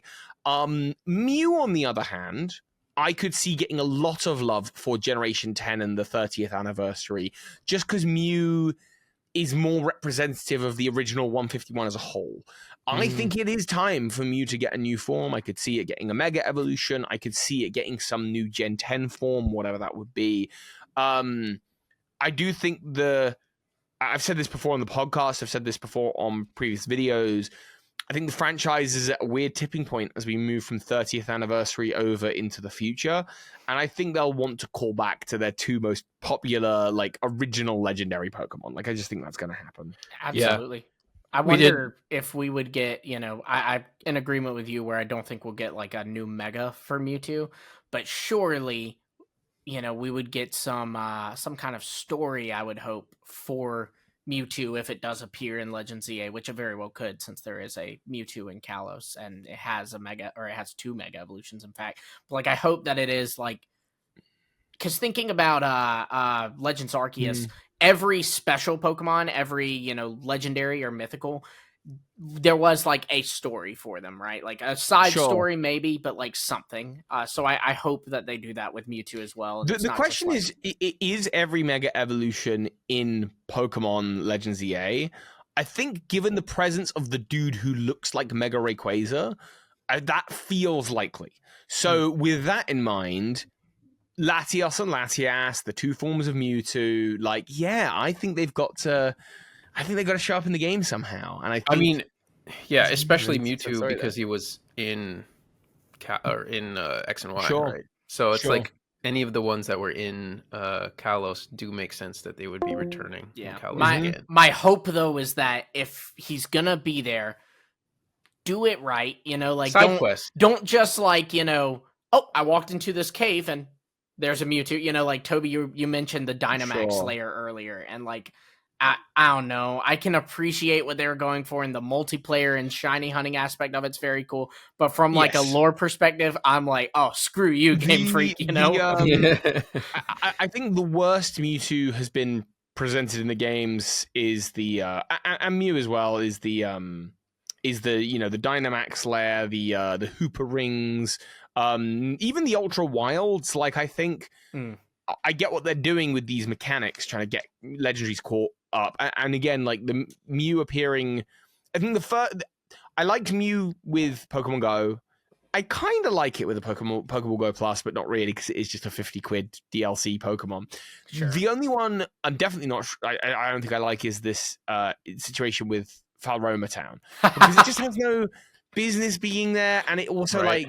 It's tied to whether you have save data, which isn't hard to have.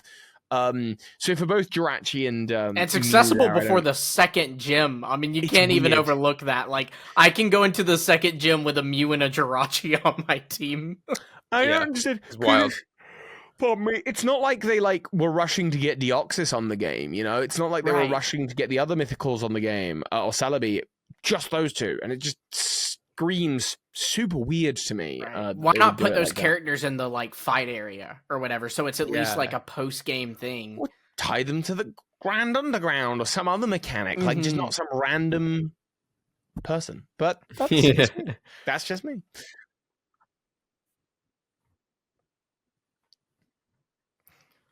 But I think it's still more a problem of why is this random man have a Mew to just spare to some 10-year-old? Yeah. Also, too, I kind of hate it from from an immersion standpoint. I get annoyed with those kind of things because the flip side is if I have saved data from Legends Arceus, I can get access to like the Arceus story. But this is just a guy like kind of acknowledging that like, hey, you're not real. You're a guy playing a game. And because you played another game, here's a Mew on the house, like that. It's almost like the ultimate emerge. Do you know what? I get what you mean? Like, because these two events couldn't have been handled more differently in the game. Arceus, you get for having completed Legends Arceus save data, implying that, like, because you saved the world in the past, Arceus shows up for you in the future, right? Giving you the Azure flute that your ancestor left behind. Wonderful idea, super immersive. What a great way to handle it. This is the opposite. This really is someone going, this is a game. None of this matters. Here, have the cheat codes. Like, you're just like, oh, okay, well. It's the Game Shark thing, like we mentioned. Yeah, at the same time, fans probably liked it. I mean, I definitely like to have one on my team at that point. You know what I mean? I appreciate the push to make these Pokemon more available. Because there was a time where they should be more rare because they're mythical, but there was a time where they were too rare, right? Like they were like I disagree entirely. Really? Okay. I disagree entirely. There was never a point when they were too rare. It's just you want to use them though at some point, right? So it's tough. I mean, you do want to, but that is the point. You want to use them, you don't get to, and that's part of the. For me, that's what makes part of the like. That frustration makes it special. Now Mew is just any other Pokemon. I do agree with that. I do. And it's actually worse than any other Pokemon because you don't hunt for it, you don't do anything for it. You just have save data on your console, and that is. We forget about that. We don't think about that. That's fine. I'm not going to let that into my poker sphere. So that is not mentioned in your video. You don't talk about because I need a full Bird Keeper Toby or Lore Keeper Toby, video. I can tell you on why this man exists and has a Mew. Okay. I didn't mention it in the video. The lore now is this man is Ash Ketchum from another dimension because after the events of Ultra Sun and Moon. Oh, of course. Have we hit 8 minutes yet? Can I? Yes. Can I double down on this? Here you go. He's a faller from another universe. Sinnoh has the distortion, the time-space rifts. So that's what it is. Yes, that's true. You'll go far, Lumi. You'll go far. Yeah. Here's the thing. The real red. Yeah, it could be red. It could be red. The actual rarest Pokemon now in 2025 is Ultra Necrozma. It's true actually at this point. I think it literally is. You can't even get it. You can't even get it. You can't even get it. No, you can get it in one Pokemon game, or I guess two, because one game with two versions. But as of May 6, 2025, yes. something I often think about, and I feel like it's kind of similar to Mewtwo, is like what is it called? It's Nihilego fusing with Lusamine in Sun original it's Sun that and kind Moon. of thing. And we have seen a lot of. I'm not trying to regress, but I'm thinking about this now. There are a lot of Pokemon and human fusions. I think we said it earlier. Ash Greninja is a version of that, right? Yeah, sure. And that is what Mewtwo is. Yep. In a way, in a sense. Yeah, I think it is. I think it literally is it's not a fusion, I guess, but it's like kind of is. It's fusing two different DNAs to create something new. I think it does, doesn't it? It does. A version of it does. So something worth noting as well is that when we're talking about Mega Evolution and Battle Bond, I don't know if Battle Bond does this, but the symbol for Mega Evolution is DNA. It's a DNA symbol. So it kind of makes sense that Mewtwo of all Pokemon, which is the DNA Pokemon, I think, it would have this phenomenon because it's so tied to the idea of the power of latent genes. The genetic Pokemon. The genetic Pokemon. There you go. Crazy. So it's all tied into it. I'm glad we didn't get Gigantamax versions of either. I think that would have been completely unnecessary. It would have been. It kind of goes back to Dusty's question of like how could we see them in the future? And a lot of times you think they're just so popular that they just make gimmick forms for them because that's. But they didn't make a terrestrialization form. No, it's good that they didn't. They didn't make Gigantamax, so that's good. It is good, and they're picking and choosing. Well, they probably were like, we have to do it for Mega Evolution because they're popular. And then after that, they're like, we can't do more now that we already gave them that. But Mew technically didn't. That's a great point. But before we continue, I want to tell you guys about the brand new Secret Power podcast episodes that are exclusive to members only on YouTube or on Patreon. We got a bunch of people who are already supporting the show. But if you want to get access to our entire archive of exclusive podcasts, exclusive live streams, exclusive gameplay VODs, and interviews with all these awesome creators, just $5 gets you into the door. You can join the secret Discord where we actually record podcasts with you guys. You guys can call in and be on Hidden Power. You can be on an episode of Hidden Power through that secret Discord. There's a bunch of other perks. We have a battle league. We're always hanging out there. Earlier today, we literally I was on a call for an hour just chatting with community members. That's one of the perks that you get with that $5 a month pledge. But you also, like I said, get all of this content, all these episodes of Secret Power, as well as a bunch of other. We throw in a lot of other random videos that are available to members only. So if you want to get access to this, we've been uploading these episodes for probably 2 years now. So if you want to get access to any of this, maybe if on your commute you're burning through all of our public catalog and you're thinking, you know what, maybe I want to, maybe there's more content out there, right? I wish there was more episodes of Hidden Power for me to watch. Well, you can watch Secret Power for just $5 on Patreon or on YouTube. Link is in the description. And members also get 10% off all of our merch at shop.hiddenpowerpodcast.com. Thank you guys so much for supporting. And hope to see you over there. We got a new episode right now of Secret Power where Lumi and Soul are talking about how the story, the lore behind them meeting in real life, which I was very jealous about. No one even told me. I'm still insulted to this day. We told you. I'm still insulted. I'm mad and I'm insulted and I can't believe it. And instead, if you want to watch some content with some of your favorite creators, we've got hours of content with people like Loxton and Noggin. We got Munching Orange, Hoops and Hip Hop, Infamous Trainer, Watch Redirect, the Puckle Podcast, Birdkeeper Toby, Lore Keeper Toby, excuse me. It's all here on Patreon, on YouTube, for your consumption, and you'll also be supporting this show so we can do bigger and better things and grow the team and continue to put out more content from here on out for the rest of time. Thank you guys so much for watching. And what were you saying? I want to see armor forms. We have armor Mewtwo's, 2 different versions of an armor Mewtwo. Those are interesting. Remember that era where like people were convinced that was going to be the gimmick for Sword and Shield, and they were doing the armored Mewtwo, like they had redesigned him for like the remake of the Mewtwo movie, and so people were like, "Oh, this is like a setup because armored Mewtwo is going to be a thing in Sword and Shield." Good times. The timing was wild with that for sure. It's like, why would they do this right when the whole fandom's talking about armored evolutions? Yeah. I mean, maybe they're connected in a way. Like someone saw an armored Mewtwo, like a new one, and they were like, "This has to be the new forms." And I think has to be the next thing they do. Give us access to armored Mewtwo.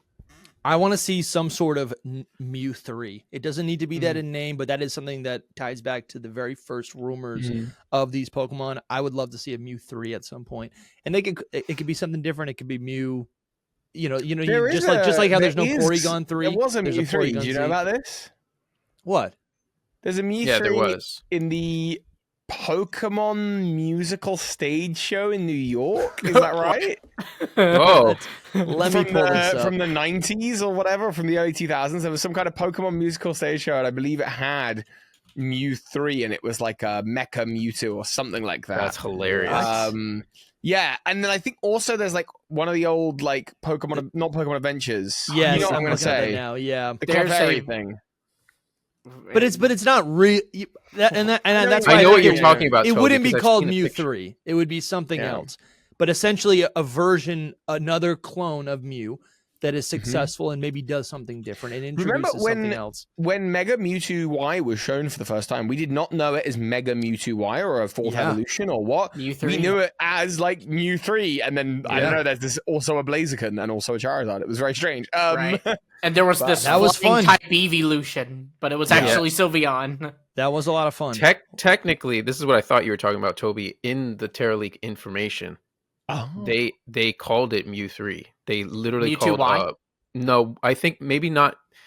It was one of the megas. One of the megas, or really how it went down was it was just a name, Mew 3, and everyone is assuming that Mew 3 became the mega one. Sure. Yeah. Sure, So it did exist at some point, at least in so cool in concept. That's so cool. I mean, they have to have asked the question, right? You're a company that's existed for 3 years or 30 years, excuse me, and you have to have these conversations, right? You have to at least wonder, should we do Mew 3? An important reason into understanding as well, like Mewtwo's role within Kalos, is understanding that Kalos is. This is going to sound far fetched, but I want you to hear it for just a second.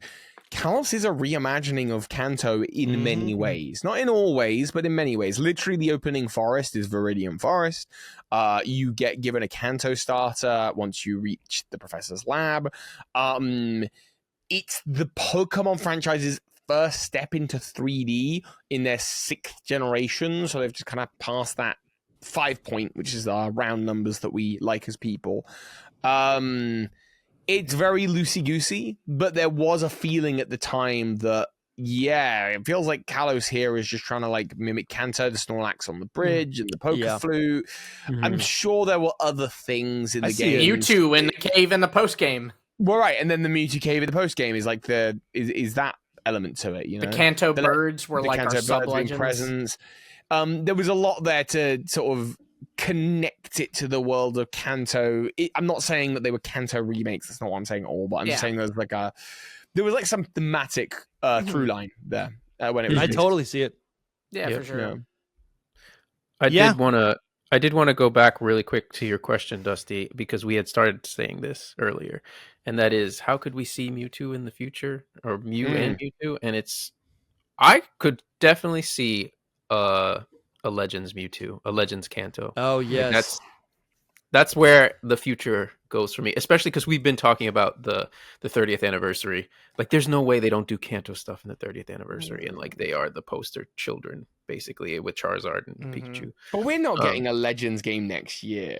No, it's true. No. It's true. No, so but like if they celebrate it over the 3 years of Gen 10 or 4 years of Gen 10, you could get. I mean, Toby, one of my, and I don't think I keep crediting you with this, and you may not like me crediting you with this because I imagine you're not proud of it, like that proud of it as you are these other stuff. But one thing you've said that's blown my mind is how they use 2 Johto starters in Legends ZA because that way, like, you fill out those because the next Legends game would be a Johto game, so they can't use Totodile or Chikorita in it. It has to be the others from that, like, I would love a Kanto Johto, a Tojo game where it's like, Legends Mewtwo, and it's set across 2 regions. You have, not only do you have Mewtwo as the big boss in front of it all, you've got a nice circle of legendary beasts, a nice circle of legendary dogs, and then you can have Ho-Oh and Lugia. You can have Ho-Oh roost on a tower in the far east, and that would be like the Pokemon Tower in Lavender Town, and you can have Lugia in the far west on the Whirl Islands or on the Goldenrod Tower, and they're both radio towers on either ends of the region. So there's like, because it's a radio tower now, like there's definitely some future game that can combine this whole legendary hierarchy, and then Celebi can just be rocking around in Ilex Forest, no problem. Absolutely. I love it so much. Love that, man. I want it to be set in the far future, though, as well. Yeah, see, so, like, I'm always like Team Pass, man. Yeah, but it would be, because it's Johto, it would be like the theming would be focusing on the past, even though they're in the future. Yeah, does that make sense? Sure. So it would reminiscing on the past. Yeah, that's because Kanto is like a future thing as well, and if it's both regions, it's like a combination of the future and past. This is like a dream game now. Since they already did Champions for me, so this is a dream game now. Yeah. But basically, it'd be like we did Hisui in the past. Now we're getting ZA in the present, basically. And a Johto Kanto Legends game in like the farther future. It doesn't have to be like, like I can see that the super like space future or anything, but I think that's a really fun idea. Very far. Basically we're in the future. We're in the future, and our job is to find artifacts and maintain of the past to maintain and save whatever horrible thing is happening, right? So we're constantly like playing with these ideas of like in-game but also real world nostalgia. It's like looking to the past to like also figure out the future. Because the two regions are connected. Because the two regions are connected, and Kanto is about that theme of like nature and technology coming together. The two together actually both represent that very well. Because then Johto, like Kanto is that discussion, but it's more focused on like the cities. Like it's got a whole bunch of big industrial complexes, if that's the right word. That sounds like not the right title, but you've got, you know, Saffron and Celadon and Vermilion and, you know, Cerulean, and they're all like these really big cities in this big cross network of cities. Whereas in Johto, you know, it's based on Kyoto, which is this far more like spiritually connected part of Japan, where you have, you know, we've moved away from the big cities. We have a lot more respect for nature and that side of things taking over. So while there are big cities like Ekritique, and like Goldenrod is really the biggest one, Goldenrod is the only one that feels like a modern city. The rest of them feel very connected to feel folksy. You know, you think about like Xianwood City. It's like you know, the Azalea Town. They're towns, the rural villages. Rural village, right? Exactly. And so you've got this really. Those two elements work together so well. And then at the middle of it all, if you just went down that middle strip, you would have, you know, Mount Silver, Mount Moon, Cerulean Cave. You would have like you'd have like obviously Pewter City, it's fine. You've got you know, Viridian City and Pallet Town. And the start of it all with Oak and the lab. So, and I love these towers within these regions, even Mount Silver functioning the same way that we're going to see the Lumiose Tower, right, appear everywhere in that game. It's like, it's an ever-present beacon, right? But we also see that with Mount Coronet. Mount Silver will have a very similar effect that it does on the vibe of the game as Mount Coronet. Yeah, it's funny, Toby. You did a video. It was like 100 things you missed or something from the like trailer we got on Pokemon Day for Legends EA. And that was where you said the thing about the starters. And it was like, you said it within like the first 3 minutes of the video. I'm not going to lie. It was an amazing video, but my mind was on that ever since. Like once you said that, my mind was his like, brain shut off. Man. Yeah. Another Legends game. I hope so. I hope I'm right. Fingers crossed. Thank you. That's very and like specifically a Legends Johto, Kanto, you know, even if it's just Johto, even if it's just Kanto, if it is the both of them, that's like, yes. I could see it more just being Johto, just because I don't see. If they do Johto, Kanto's got to be there. It's too big of an opportunity. But if it's Legends, then they would spread it out to make it like this is more than just Kanto, well then it's more than just Johto. Yeah. The problem is that like they can market a whole another Kanto game instead of putting together. Like it's like wasting money almost. You know what I mean? Got like, a whole Legends game in one city. Are we really going to get one that's 2 regions, you know? Yeah, it's crazy. Yeah. But it's the dream. I hope so. I prefer Johto, it's a good but idea. The whole point of bringing it up was Mewtwo. So it would be, I mean, it could be a Legends Mewtwo and be set in Johto, to be honest. Like, Team Rocket's still very involved there. Yeah. We discover, because they're so connected. Yeah, I want to find Mew throughout the region, right? I want to discover where its locations are. We'll learn more about the lore of Mew and where that originated from. Mewtwo can also be there. And then we have that past versus future, or the you know, you know, nature versus artificial technology between Mew and Mewtwo. I think that works perfectly. Give me a Legend Sevii set entirely in the Sevii Islands. Probably I want it so bad. I want Pokemon Legends Poke Park. Dude, what is it? Don't be hating on Pokemon Legends My Pokemon Ranch. No, don't be hating on My Pokemon Ranch. I'm not hating on it. I would love that, man. You, Dusty. What about to finish? Like, what do you think is the future for Mew and Mewtwo? I think everything. Listen, I've been kind of. I started chirping about a Kanto remake like a little over a year ago. It sounded kind of stupid, and then I realized, you know, with the Switch 2 being a continuation of the same console, Let's Go Pikachu and Eevee serves as the base experience for Kanto that people can go and be nostalgic about. And it leaves an opportunity for like there's no there's no world where they just make another cookie cutter Kanto game. So I do think we're going to see another Kanto game. I think Legends seems to be the direction they're going in. It's ripe. And now I'm realizing, the original Legends game started out back in the past, right? With the Hisui region.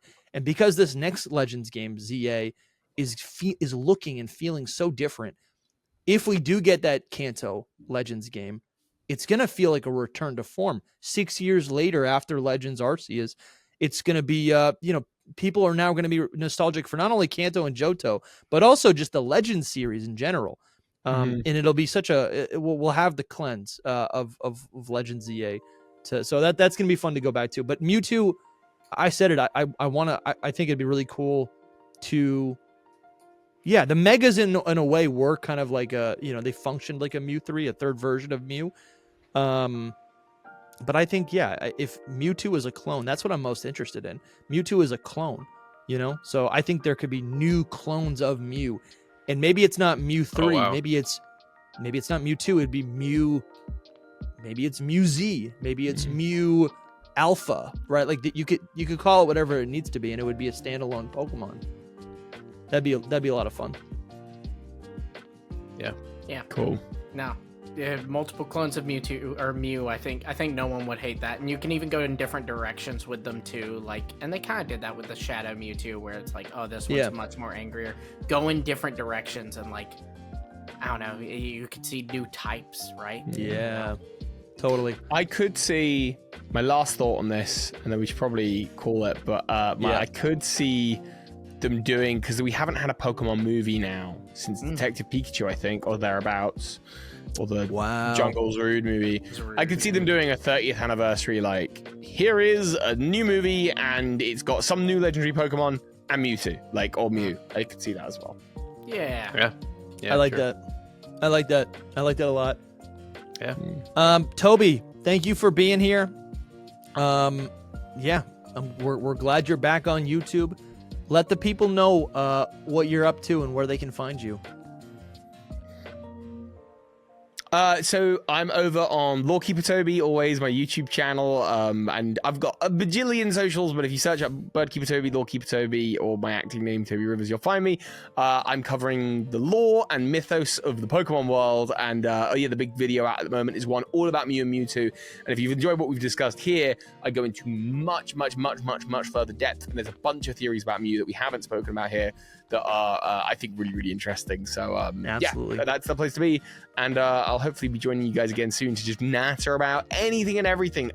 Because we're probably, I might be wrong, I think we're due a new trailer soon. So we are, absolutely. It feels like it. Does feel like it. Thank you so much, Toby. All links are in the description. Appreciate you being here, Toby. Thank you guys for watching.